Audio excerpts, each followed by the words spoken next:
Iraq also became a haven for dissident Iranians determined to bring about the downfall of the Khomeini regime.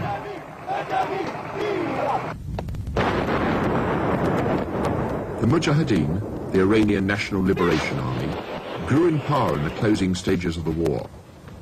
Operating from Iraqi soil, they probed deep into Iranian territory, scored spectacular successes, and struck at the very heart of a demoralized army. The fact that the Iranian army found itself fighting fellow countrymen must have further weakened morale. For these prisoners, the shock of finding that they were face to face, not with the hated Iraqis, but with other Iranians, was surely traumatic. Thousands of Khomeini's forces are killed or wounded. Iran, Kermanshah province, Islamabad, Karand, the battle honors of the Iranian National Liberation Army. At one point they occupied for a few days positions more than 150 kilometers inside Iran. Well trained, disciplined, the Mujahideen could muster upwards of 15,000 armed men and women.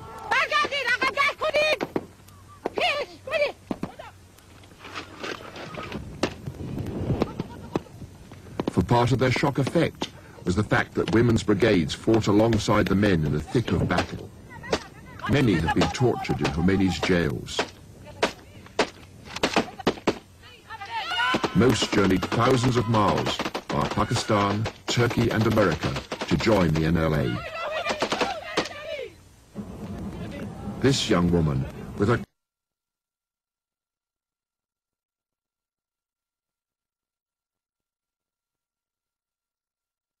last days of the war, it was the turn of her prisoners to be humiliated. But wasn't she afraid in battle? She says, why we should be afraid? It's them who were afraid of us. It's the time for Khomeini to really be frightened from us. When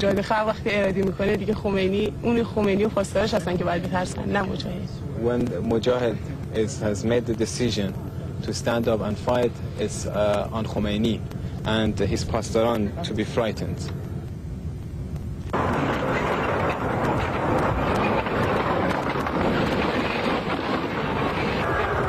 The INLA claims to have killed more than 50,000 Iranians in the last 3 months of the war. They undoubtedly had Iraqi army support, artillery and air cover. But the Mujahideen bought their newfound influence in blood. There are reports that they suffered heavy losses in the last days of the war. And they could face an uncertain future, ending as little more than expendable pawns at the peace negotiations. It seems likely that they too are supported by the Gulf states, such as Kuwait, with a vested interest in keeping the war at arm's length in someone else's backyard. For none of Iran's neighbors have been immune from the effects of the revolution.